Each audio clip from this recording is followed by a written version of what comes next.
Yo, bouncing with that drop.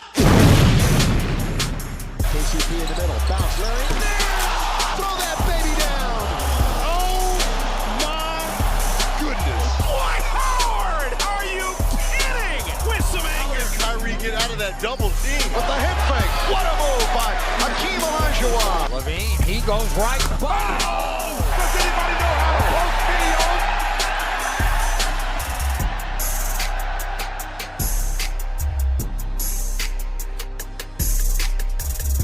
Welcome back. Episode 21 of the Drop Step Podcast. Home team, B-Dog, Houston, and we are joined by some very special guests. Hip-hop royalty, in my opinion. Folks, men, pioneers, Nappy Roots. Hey, what's up? Introduce yourself to the people here on the Drop Step Podcast. Shout out to Shaq Fu Radio as well. Man, you just gave the best introduction, man. But to add to it, I'm Fish Scales, 1/4 of Nappy Roots. Yeah, what up, y'all? This is Skinny DeVille. It's your boy 808 Blake. Thank y'all for stopping by, and we like to have a little fun here on the Drop Step Podcast. Try to keep things moving, keep it current, and y'all are the perfect people at the perfect time to get into it. First and foremost, we got to get into what in the world is going on with the NBA Finals. We'll get to that. What did Kevin Durant do? The right thing, the wrong thing, a hurtful thing. We'll get to that. We'll get into a little hip-hop talk with the fellas and get their thoughts on Drake. Too much, the right amount. We've had enough. We'll get right to it.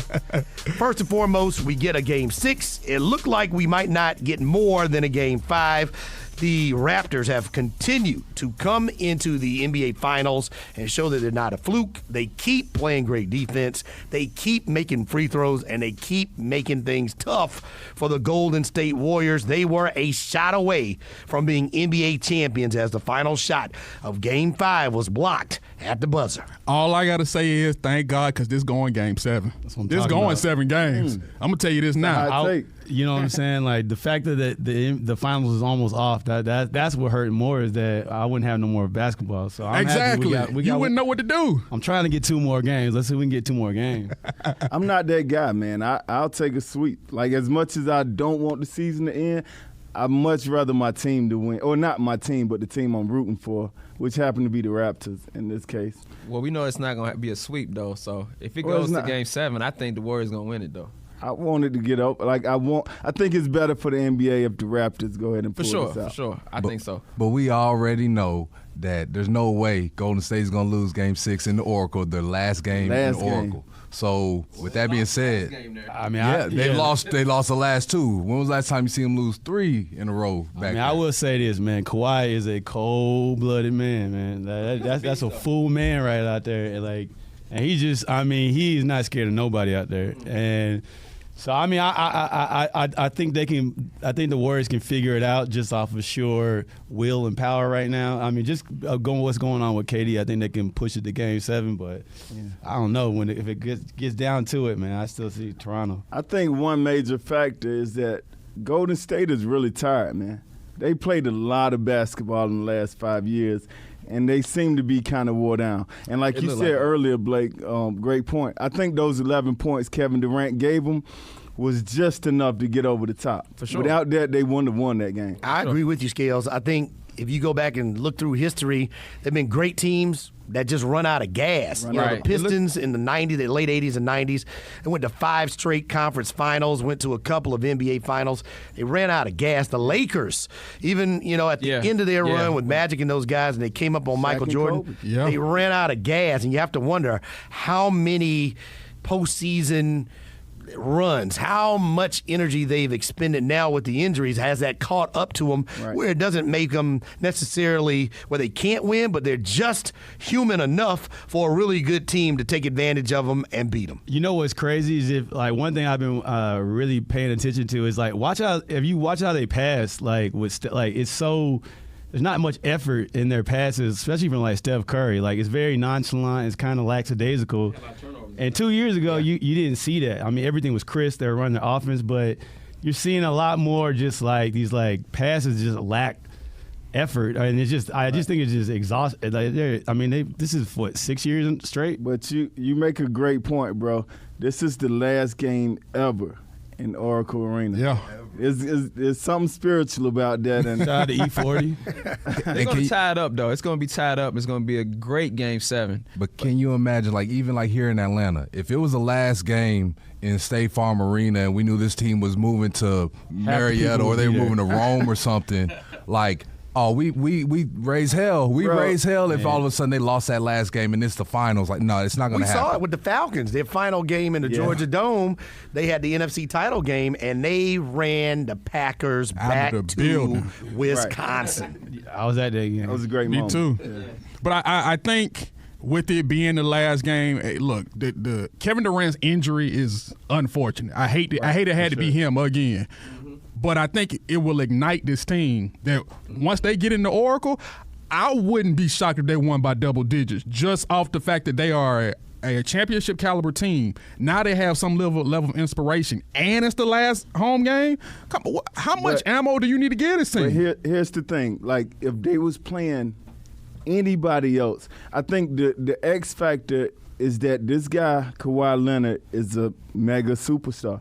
And I don't think he's going to allow you to blow him out in the finals. He's a mega. He's almost emotionalist, though. There's only 3 mega superstars in the NBA, and I think he's one of them. I would say that, too. Like, how he plays, man, he don't show no emotion. When you get, like, Draymond is the other side of that. You know what I'm saying? Like, you can't, like, take him out of his game, it looks like. Or Reggie Miller called him the Terminator. Yeah, dog, he's like that, man. If he's going to score, you can't really stop him if he's focused. Like, he has that drive that the Warriors don't have, kind of what you're saying, kind of out of gas.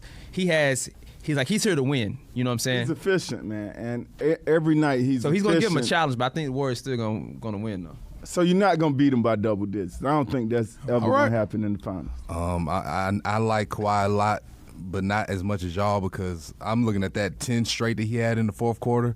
He airballed that last attempt, and from there, where was he? So mega star, I'm thinking you're not going. Whoa, wait a minute! You're not going. Hold up. No. It was the air ball, and then after that, how many points did he score after that? So he's not a mega star. I'm saying that He's the a mega mega stars. superstar. I'm saying the mega superstars at that point know how to. And there's only 3 of them in the NBA. He got to get a seatbelt. Fellas, check this out. One thing y'all got to know about Houston. He will dive off the cliff if you let him. Houston will go all the way to the edge and jump off if you let him. And I think he's jumping off. That's a little calling Kawhi a mega superstar. That's what that man is, bro. But the word mega means something. There's superstars, there's all-stars, but there's 3 mega superstars, LeBron, Durant, and Kawhi Leonard. I think that's a good call, and I think the world got exposed to Kawhi Leonard. We've seen him, be a part of a bigger unit in San Antonio. This is really his first year in Toronto, and he sat for 22 games. So this is the first time he's been introduced to the basketball world and the masses, where he's the guy in charge and in control. Yes. It's great. Great to see him get exposure. Is this good for the NBA? If the Raptors knock off the Warriors, they're going to be, no matter where you are in sports, baseball, basketball, people get tired of Patriots winning. People get tired of the Yankees winning. People are tired of Golden State winning. Is this good that another team that doesn't have superstars with one megastar can get it done? Does it give the NBA inspiration and hope, or is this a bad thing when you don't have the stars of stars finish a dynasty? One factor that I think hasn't been brought up enough. This is America against Canada. Yeah. Nobody's really laid that. People are rooting for the Canadians. So, to answer your question, I think it would be great. I think it would be good to have Toronto win a championship. It'll make a lot of people, because I think some people do think about the America versus Canada thing, and we're a little salty seeing Canada has so much fun with it. But I think it's good for the NBA. I'm tired of Golden State. And when you look at, social media and you hear, random people talking on the street, you get a feeling that people want some level of parity. They, you get I think the dynasties are fun. I think, when you got teams, they may not be super teams like the Bulls in the 90s. You had Jordan, you had Pippen. I wouldn't consider them a super team, but you had the greatest player in the world on that squad to reel off. They couldn't be beat. Right, to reel off 2 different three-peats. Right. That's a dynasty. Right. I don't know if anybody would say they would be tired of that, but I think this is different because you have a megastar in Kevin Durant going to join another who I think is a megastar in Steph Curry, along with Clay, and then you have Draymond. So they see it a little differently than they would see the Kobe and the Shaqs and the Michael and the Pippins. Is it any different in Miami? I mean, it's the same. You know what I'm saying? Like, different. Like, why? That was three prime players at their. But that team didn't make the playoffs before LeBron got there. It had been a little bit. Right. So there was even though Dwayne Wade and Chris Bosh are all-stars and future Hall of Famers, that team, because Chris came along with them, that team didn't make the playoffs with just D Wade there. But now D Wade taught LeBron and them a little something about winning. But if you knew that he couldn't beat LeBron without Kevin Durant, so you went and did what you had to do to get better. I mean, they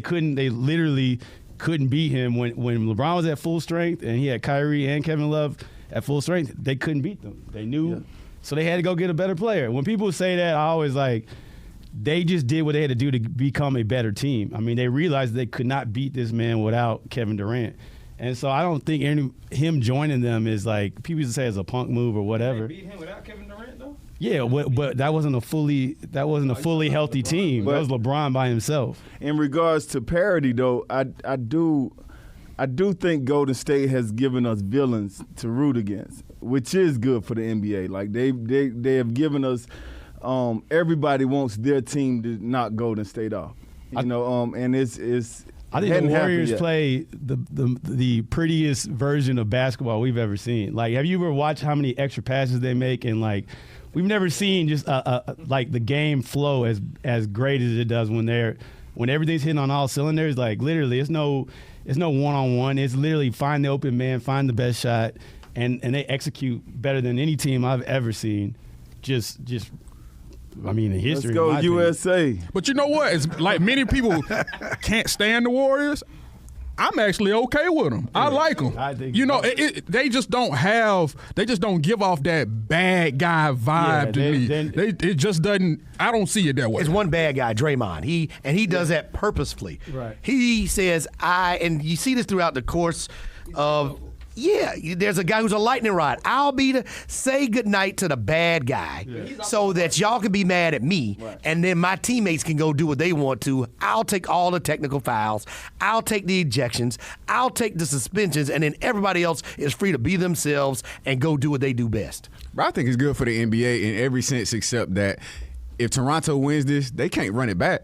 Toronto will not be back here next year. Like, they can't run it back. If Canada gets this W on the United States, run it back next year. Well, we can't. We ain't got Kawhi now. So I hope the Golden State Warriors can get this W. If for nothing else, they're not alone. Right. But who's going to stop Toronto from coming back? I say everybody. Toronto themselves? No. If they keep Kawhi, you don't think they will come back? Nah. Give Giannis.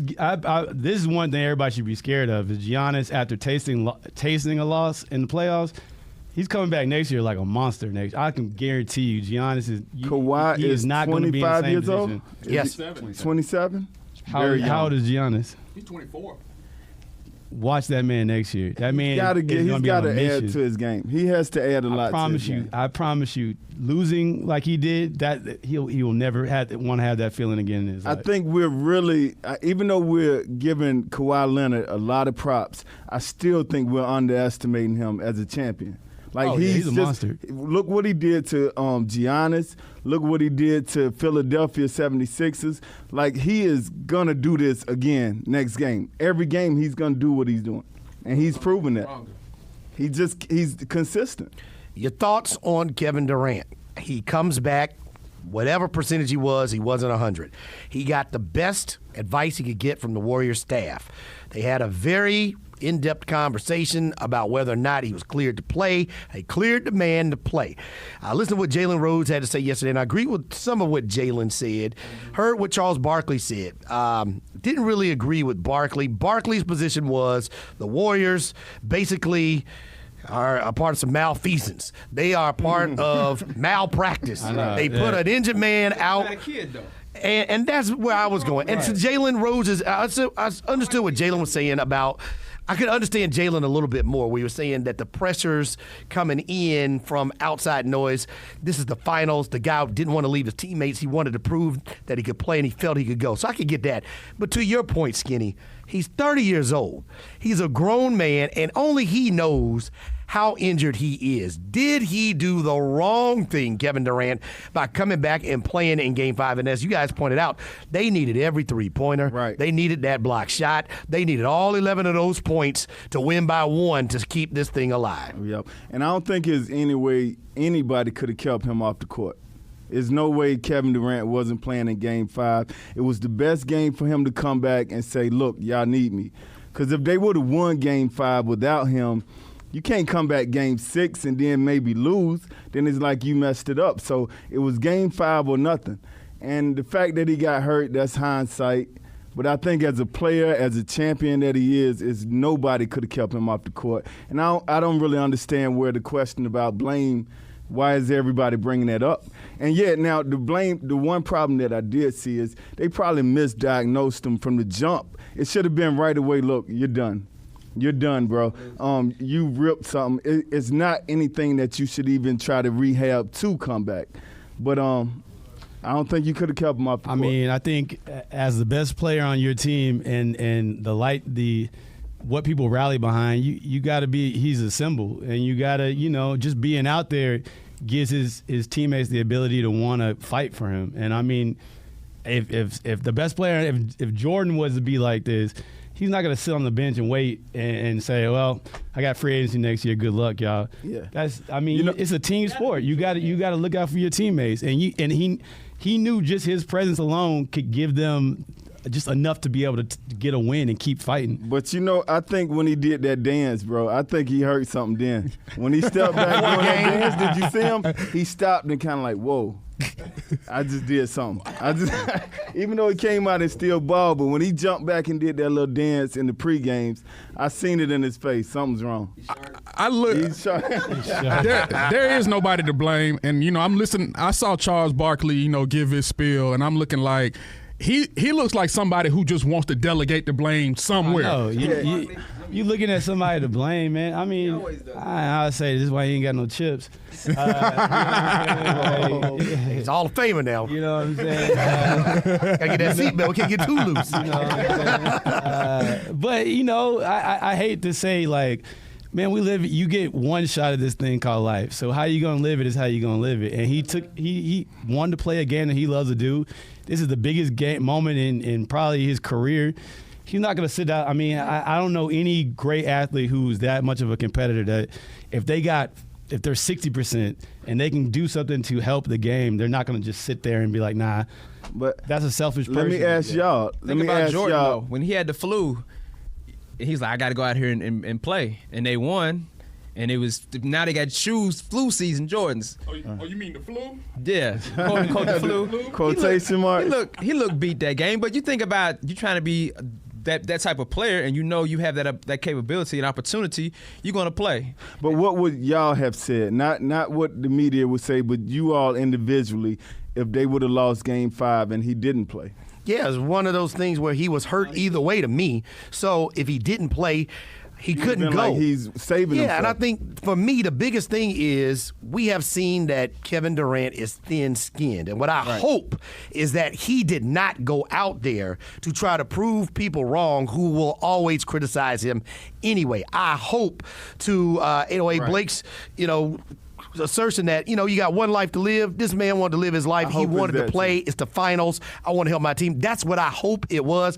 I hope he didn't go out there because of what Twitter trolls and critics were saying, and that was the reason or the main reason why he decided to go out and play injured. But that was at least a part of it, though, That's right? what I think happened. It's, of course, I think it's a lot of it, though. But living with regret is a hard pill to swallow. Fair enough. To live with regret knowing, like I said, if I don't play, I got to live with that knowing I could have helped my team win.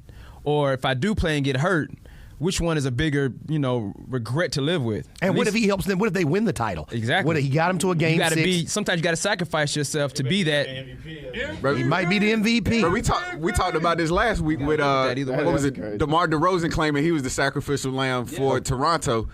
Kevin Durant literally is the sacrificial lamb if they win this thing. Like he put himself on the sword so these boys could power through and get to this W.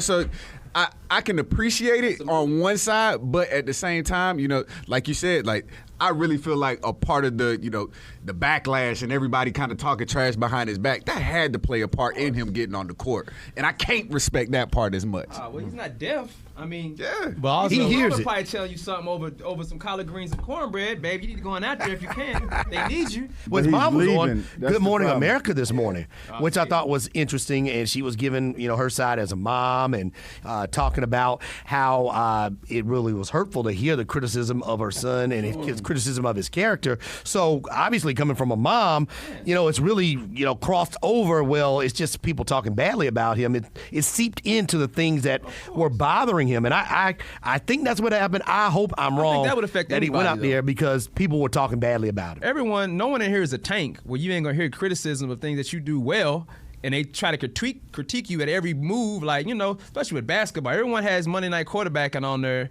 You look at the sports shows in the morning. Everyone, if that was them, they probably would have did the same thing or not even half as good at what as he tried to do. Right. But of course, even his his side chick probably in his ear talking about some stuff, you know what I'm saying? Like, it's hard out there, man. And you're not a tank. You're going to hear it, and it's going to affect you and how you live your day. And I just think he went for it, and unfortunately he got hurt.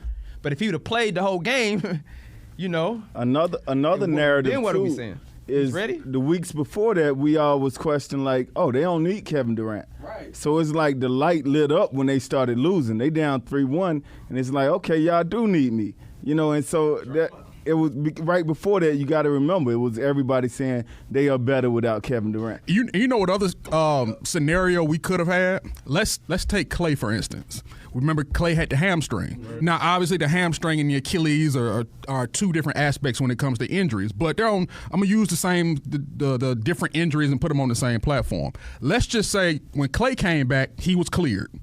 We don't know how severe the hamstring was, but he came back and he played.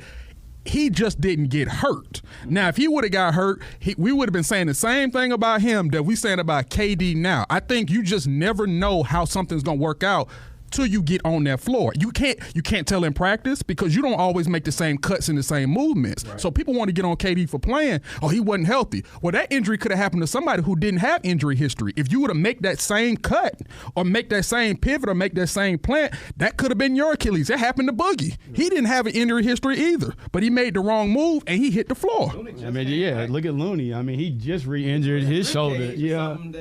It's like I said, it's the playoffs, man. If you got whatever little bit you have left in the tank, man, you got it. This is what you played all season for. I mean, this is what it's all about. Is like helping your team as much as you can. And so, we can't second guess one way or the other. It's just the way you gotta leave it on the line. I mean, I would tell, even when you play youth league, they tell you if you're in the championship game, man, just go out there and give everything you got. And that's all your team asks you to do. So, I mean, I don't know. I hate people second guessing him, man. He's going to be all right. He's going to come back. He's going to get his bread anyway, regardless. And he helped his team get to fight another day. So, I mean, like. Oh, he definitely going to get that paper. Oh, man. Yeah, I don't. Is he getting the same paper? And they better build a statue of him in Golden State. I mean, at this new stadium, they better give that man a statue. Is he getting the same paper, though? That's a real question. He will, because it's only 2 or 3 guys in this league that are on that different level of platform. You got so many people on that good, but he's different from the standpoint of he is a generational type of talent. Just think if LeBron would have tore his Achilles, he would have gotten the max too if he was if he had an option for the next year. He wouldn't get that super max. Why not? Here's my thing. He would not get that same bread because just like there's only 2 or 3 guys on that level, there's only 2 or 3 guys maybe who came back from an Achilles injury and been that same player that they were prior to it. But you got a lot of guys who find the name of a great player, like transitional type of player like Kevin Durant, that had an Achilles injury. And I'm not saying, they came back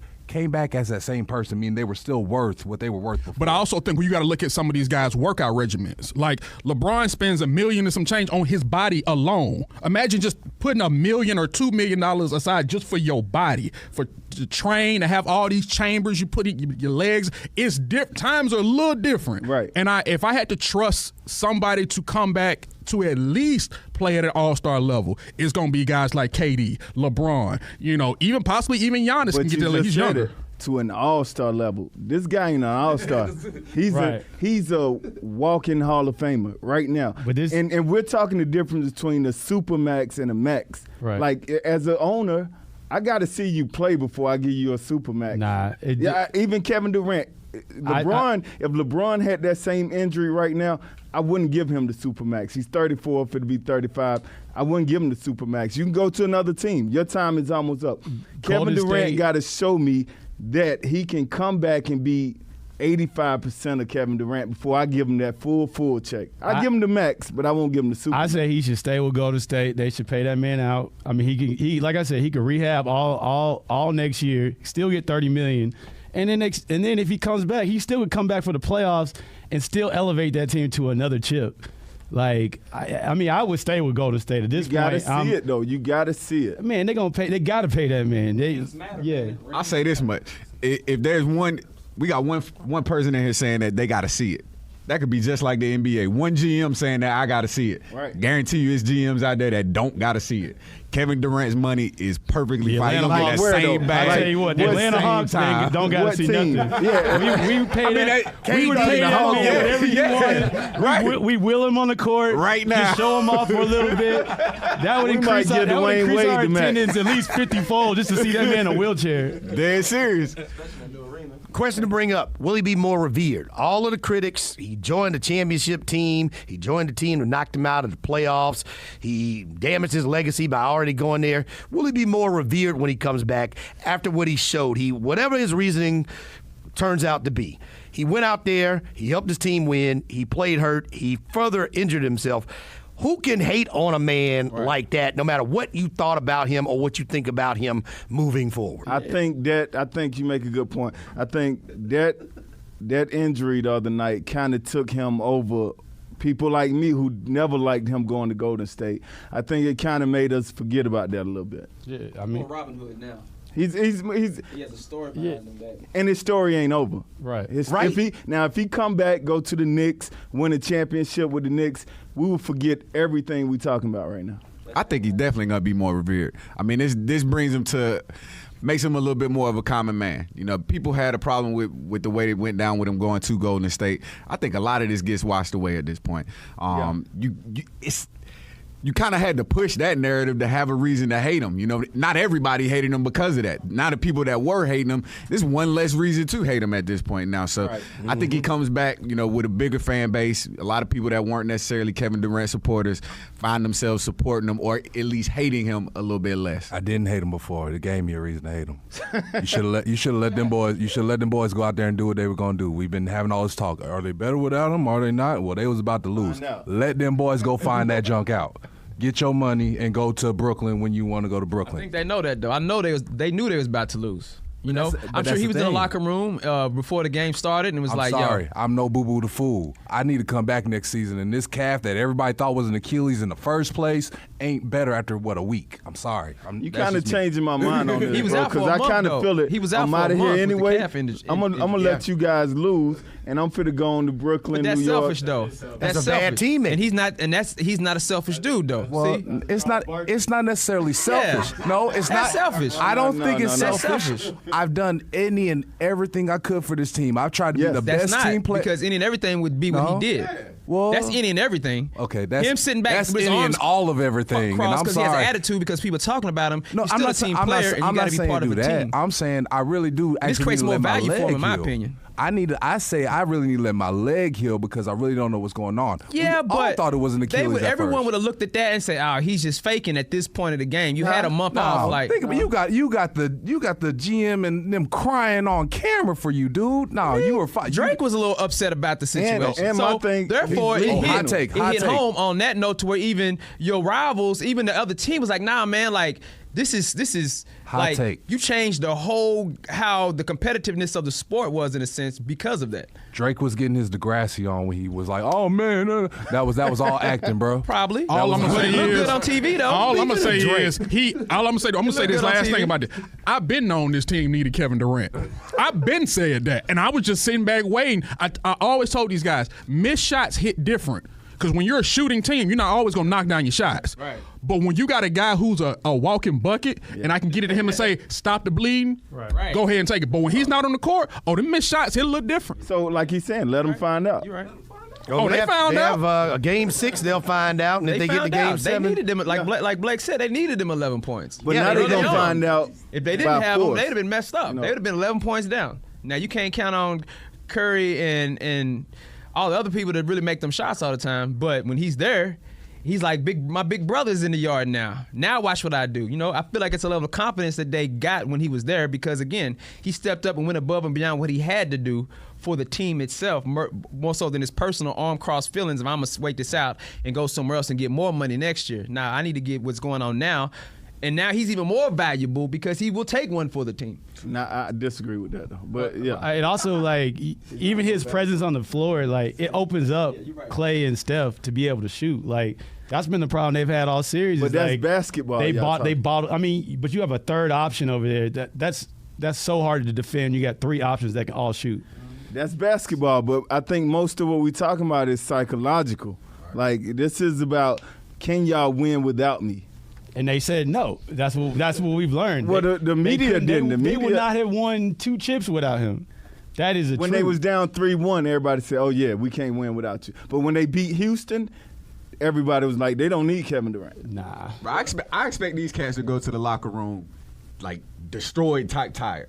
Like I want you. Like we can't go into the off season and you feeling comfortable the next day after the season over. Like I want every drip, drop of effort that you got in your body. So if that means you can get on the court and help the squad out, if we could get somewhere like that, then I expect that of you. You know, so I can't expect nothing less, especially when we're trying to get a ring in this thing. This contract year, that changes a lot. Yeah, it's a little different. This contract year. It's a little different. Speaking of Drake. Okay, yeah. Your all thoughts. My opinion, when you're the home team, whatever bothers the opposing team and the opposition within the context of what is legal, you do it. If it's an irritant, you do it again.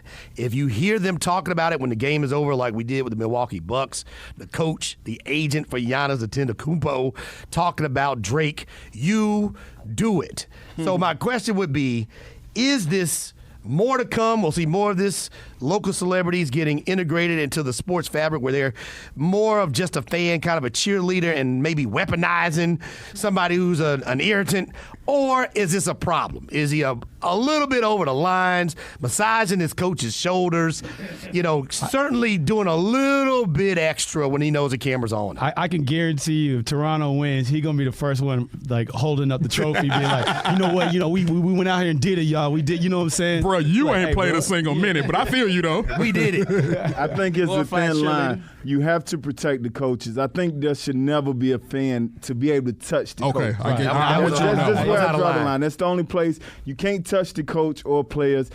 Kyle Lowry fell into a guy and he hit him, which that's the problem too. But you can never get out of your seat, walk to the bench and touch a player or a coach. Yeah, I believe that was crossing the line. I just think that and to be a fan, you a fan, you know what I'm saying? It's like if somebody came on stage while we're performing. Right. And started a basketball player. Yes. Y'all are artists. Basketball player come up on stage. One of the 5 of us will have something to say about that if you touch one of us. But with him, going back and forth with Draymond, number one, Draymond didn't have to say nothing to him, bro. You lost. You can walk off the court. But him going back and forth, bro, I got no issue with Drake. I like that part. I love it because I know that I'm under your skin. I know you thinking about me. And I know I'm taking you out of your game. And if that's what I can do, that's what I'm going to do. I think everybody on the court is a fan of Drake, though. Like, how can you not be a fan of Drake's music? Yeah. And he's a fan of the actual game itself. Like, again, I was speaking earlier, like, even when KD got hurt, you might say it was acting, but the general impression was, oh, my dude got hurt. Like, I'm sure off the court, they do conversate, because he's a fan of the game itself, But so there's a thing called the coach's box, right? Where a coach can't even walk out of, right? Much less a fan get out of his seat. I think it was game 2. I feel like he might have been a little bit over the top. I think you can't impact the game. I mean, as a fan, you can't do anything that's like, and I think touching somebody is.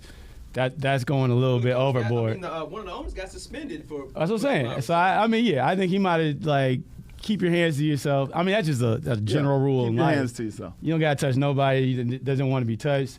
But everything else he's doing for Toronto, I think is great. I mean, I think believe me, if Atlanta was the win, I'll be first one front row. You know what I'm saying? Like, hey, Well, we do things differently down here in the South. It's a little different for our teams, and I mean, Toronto hadn't tasted no type of championship in a long time. Imagine Gucci going up to Coach Pierce and doing that. Nobody would have a problem. Nobody saying nothing to Gucci. I hope we get to see something like that, man. Honestly, I got to think twice about what his next steps are after that. But I like how you put it, though, weaponizing it. I mean, it's clearly getting on your nerves. I mean, if you're talking about it, then we doing something right, So I don't see anything wrong with it, like the fella said, other than, putting your hands on the coach. But by all means, beat that drum, rep your squad, get some eyes on your people, which is, the name of the game at this point, So I hope we see more of it. I hope we see more celebrities coming out, supporting their teams, getting on the camera, backing their squad like it. It's good for everybody. It's good for entertainment. And the key is, if you're talking about me, then you're not worried about what the team is doing, which allows us to focus and to be able to keep everything, insulated. Now, someone lose their temper and yokes them up, though. Is anybody going to be mad? Kendrick Perkins was not Ain't nobody gonna touch appreciate Drake. I don't know if he likes his music or not, but he didn't appreciate him when he was with the Cavaliers, and that thing could have got a little dicey. But see, and that's where I was going. Like, with they do that, though? Right. Pull some lint out of Steph Curry's hair. It's like, and that's the type of stuff, like, we all love Drake's music. We all know where he solidified music-wise. We get that. That goes without saying. But I do think on the other side, people think, when they see Drake in other settings, you'll see Drake when he was in University of Kentucky's layup line. He got on the full fleece suit. He got on. He looking like a woman while a basketball player got his arm around him. They got memes of him. I think that's the corny side of Drake that people just like, bruh, sit down. We love your music, but sit down, please. You know what he got to do to correct all this? He got to do a big concert and Coach Nurse come out and just showed his That's funny.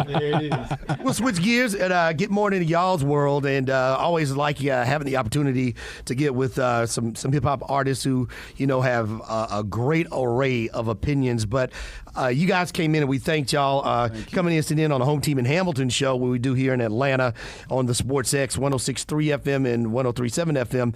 I had my analogy of what I thought rap used to be, and you guys had a great response of what it is. My opinion is hip-hop used to be a restaurant, and inside the restaurant there was a buffet, and the buffet had fun rap.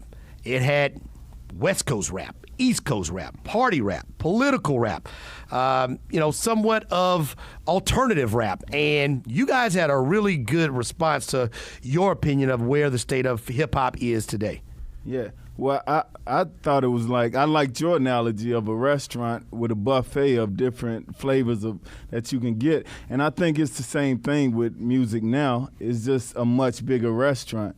And it's private rooms in that restaurant that you can go eat. It's different. It's a basement where you can get something weird to eat. Or you can go upstairs in the attic and find something totally different. And you have a right and you have access to every room in that restaurant, because of iTunes and Spotify and Pandora. It's all laid out for you. You just got to do a little more searching. When we was coming up, you just cut on the radio and whatever they gave you, and you just hope rap music came on. But now it's like, man, you can dive in and find whatever you like. I want to ask, there are a lot of artists, doing their thing. Like you said, they're just different flavors for everybody. Who are you all really listening to, and you're like, hey, this is some heat, or it could be an artist that's already established, that's in their prime, or somebody that's coming up, and this is somebody that you're consistently listening to. You got the album downloaded in your phone. It's just somebody that you just really rocking with. Well, I've been listening to Dreamville, J. Cole's label. Yeah. They coming out with some real heat. And these are Atlanta dudes that I've known. JID and Earth Gang are two people that, if you're from Atlanta and you understand Atlanta hip hop, they are carrying the torch really strong and just expanding what they could do. They're doing something very creative, and we've had a chance to be able to work with Earth Gang on our last album and watch them grow over the years. And I'm telling you, coming this year and then next year, they about to take hip hop by storm for sure. So that's something we've been really excited about. Right. Well, you used the word consistently listen to. Like, I must be getting old, man, because I listen to, like, Hamilton, Home Team in Hamilton. I listen to podcasts more than anything. I do listen to music, but if you mean consistently every time I get in the car and play something, it's sports radio. Dig, man. We got into women in rap and how it looks like there's a renaissance of female rappers and the importance of giving them their platform and hearing what they have to say. You know, the City Girls certainly a couple of years ago came on the scene big time and started to resonate, obviously, what Nicki Minaj had been doing and now Cardi. But now Meg Thee Stallion is starting to take over. And when you listen to what she's talking about and her ability to be a lyricist, you know, the platform is starting to be in a really good spot where women now can become a part of the bigger pool, which is now you can become a megastar and a mega millionaire in a short amount of time and really take care of your family while being an artist at the same time now. Yeah. I think hip hop is in a great place, you know. I think even like look at what Cardi B is doing, like with her Fashion Over line, and females and just artistry and alone is becoming more commercial, and other deals are being kind of spun out of that one seed you plant, which is hip hop.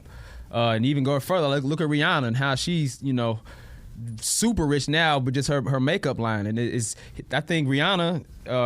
It falls in with hip hop a little bit, even though she sings, but she raps. She has a lot of hip hop elements in production. So I think the overall look at females in the game, in the industry, the music industry, they have more opportunity than they had when Salt and Pepper was doing it. And even Eve, who was dope from the Rough Riders, but there wasn't a lot of opportunity. Well, she had a TV show, so she spun out of that. And I think as you get older, just artists even transcending into television and film. Queen Latifah. You look at LL Cool J and how they kind of help show you that you can, after rap, you can go to Hollywood. And I think you're seeing that, you know, Nicki Minaj has been in a few films. So I think for women, it's great. It's a great time to be in the game. Like we spoke earlier, I think you just have to be diverse. Everyone shouldn't come out looking like the same MC they got on last year. We talked about you burn yourself out. Some of the criticism some of these artists are taking, and we got into that because some of the artists, Meg Thee Stallion, now getting a little bit of criticism for her content, her sexually charged lyrics, and what the women are saying is, well, wait a minute, if you listen to rap music, when guys are rapping from time to time, they might be talking about things that are sexually charged. What's wrong with us doing it? I don't think there's anything wrong with it. I think, but you can't just talk about just that. Right. Or you're going to end up pregnant. You know what I'm saying? Because we look at them like, all right, is that how you doing Among it? other things. Come on, it's all right. All right. You know? Or you might catch something. And I ain't talking about the IRS, but there's things out there. Why you say that? JT just came out and said Young Miami just announced that she was pregnant. Yeah, I saw that the other day. She's showing like she's about to drop. Yes. Type. You know, that's probably the hard thing with females doing anything is getting pregnant. That kind of halts that kills the whole everything. Movement. Look at And Cardi. that's something we don't have to deal with. She made it out of it, but she was with, Offset. But it was quick in her career that, that slows you down, man, having a child in the music industry. Can't tour. You can't tour. You got to have the baby. You got to relax and get your body rest, and then then you're a mother now. If you haven't had kids, that changes everything. Now you got to you want the baby with you at all times. And so it does complicate things as a female, I think, because you are the mother and the woman. But I think women in the game is good for business, because if it was a male-dominated industry, it's very misogynistic. And again, to me, I think it should be a balance on both sides. It should be enough women with enough males. The women should be allowed to make money just like the males do. And they should be able to represent all forms, like Scale said when you was mentioning the buffet.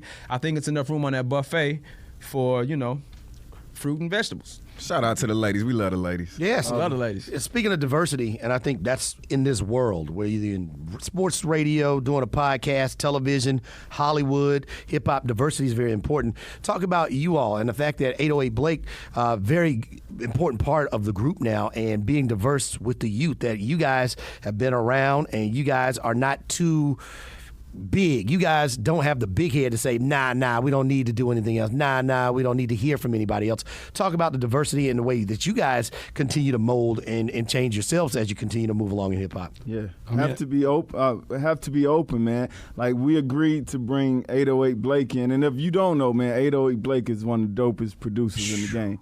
very dope. He's humble about it. But he does way more than just production for us. But we brought him in to tell us some things to do. Like, we old men in the game. Like, we dinosaurs as far as hip-hop go.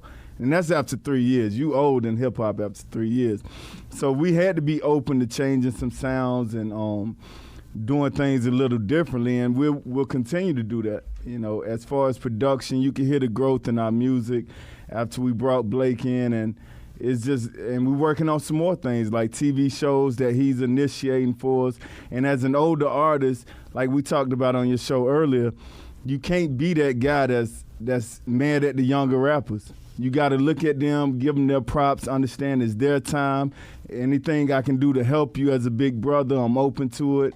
And I'm still doing my rap. And I can still out-rap y'all young dudes. You know, that's the mentality. But competitiveness. But I'm not in your lane. We're not in the same lane. And you got to bring in young people into your company to help you stay on what's going on. And I mean, music is always evolving. You know what I'm saying? Like, it's never going to – what is hot now is not going to be here 2-3 years from now. So you always got to continue to keep your ear to what's going on. And for me, it really wasn't about changing their sound, more of like introducing them to younger audience to collaborate with, because they got knowledge. They can talk to some of these younger cats, and these younger cats can provide just like a different way of thinking that they're not necessarily used to doing.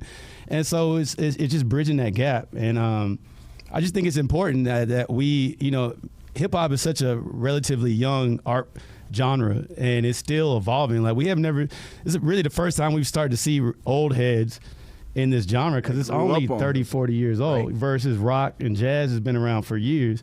So it's great that it's getting older, but it's also that we need to make sure that we still got a connection between the two eras and genres. And so, that's just kind of what I've really been about with them, is just bringing a little bit of something new, hearing things a little bit differently, trying this way out, maybe mix-wise or stuff like that, but still keeping what they do as well, and just kind of, like I said, bridge the gap between the two and keep evolving, because that is essentially what music is. We thank you, brothers, for stopping by. Thank you for having us. It's important that we keep conversations going. We keep people who are great at what they do in the music business going, and then the blend of sports and hip hop and entertainment always is going to be connected. So we really appreciate your time, the nuggets of wisdom that you dropped, and your opinions that you bring. We're always about opinions in this format, so we thank you very much. Nappy Roots, if you don't know, what's wrong with you? Because they have been here and you should know. And we want to say thanks to Skinny, thanks to Scales and 808 Blake, for B-Dog, for Book the Hook, for Houston, home team here. Also, shout out to Rob Kramer, PR to the stars. Rob. Okay? He doesn't hang around with ham and eggers. Okay? He hangs out with the prime rib is what he does, and we thank him for helping us get this together. Also, thanks to Shaq Fu Radio for the platform as well, and we'll see y'all next time. We'll have an NBA champion on the next Drop Step podcast, and hopefully we'll have fun talking about it. We'll see y'all next time. Peace. Yeah. Make sure you comment, rate, and subscribe to the Drop Step Podcast on Apple Podcasts for iPhone use and Podbean for Android devices. You can also hear the podcast on Wednesdays and Saturday nights on the Shaq Fu Radio app.